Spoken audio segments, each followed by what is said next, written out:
climate change. Climate change, the climate crisis. For burning fossil fuels. Climate change. Toxic air pollution. We've got about a decade to get this ship turned around.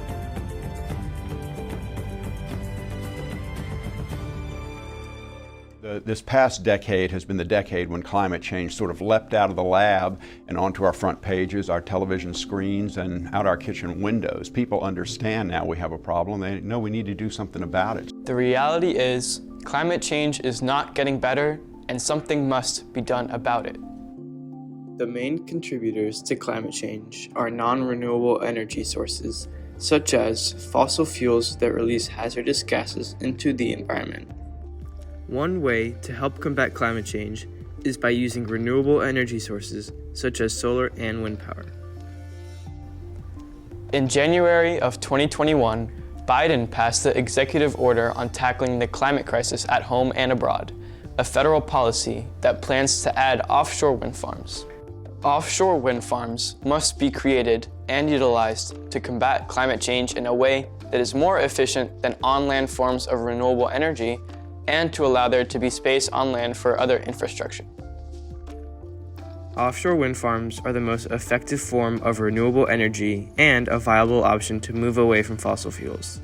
In recent years, the amount of offshore wind farms has increased immensely, including wind farms like Dominion Energy Wind Project and Ørsted. Let me tell you a little bit about why offshore wind is so crucial to Maryland.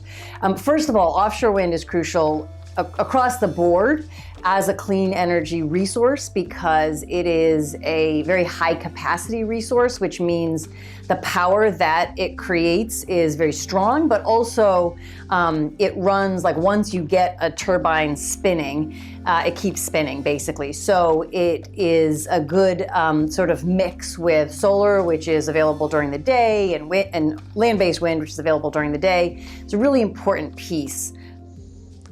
According to the National Resources Defense Council, the global annual temperature has increased by a little over 1 degree Celsius or 2 degrees Fahrenheit since the Industrial Revolution.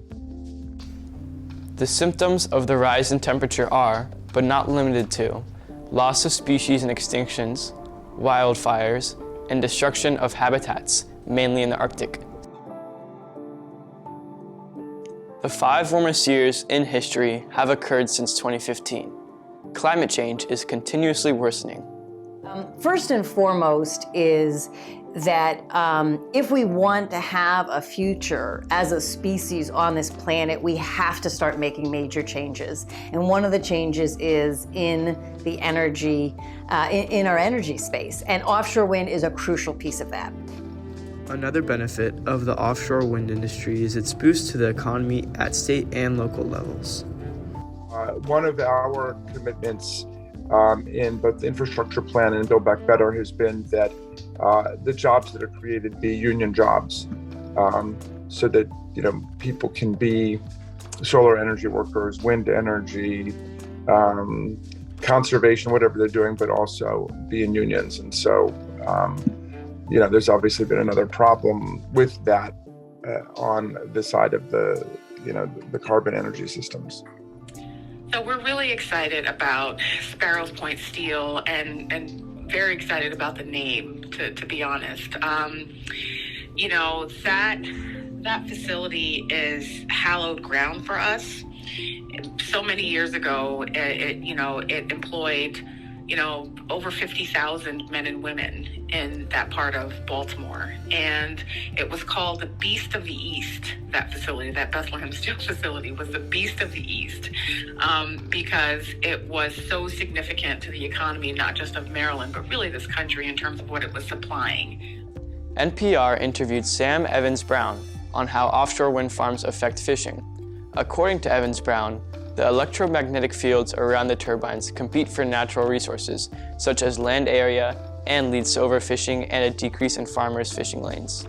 However, Evans-Brown points to the fact that to combat these negative effects, wind turbines are placed at least a mile apart from each other.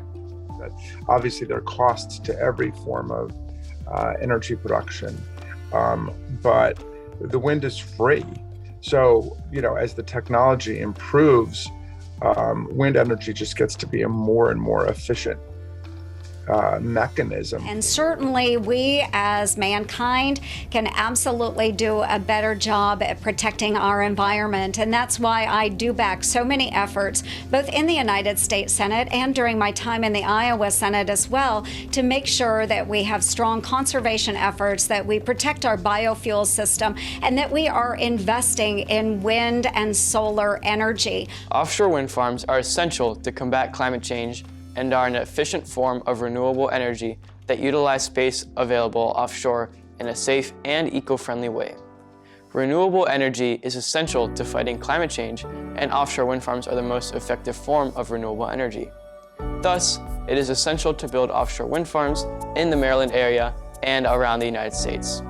It is important to focus on Biden's executive climate crisis and pass the Build Back Better Act in order to create a safe and environmentally friendly DMV and the world.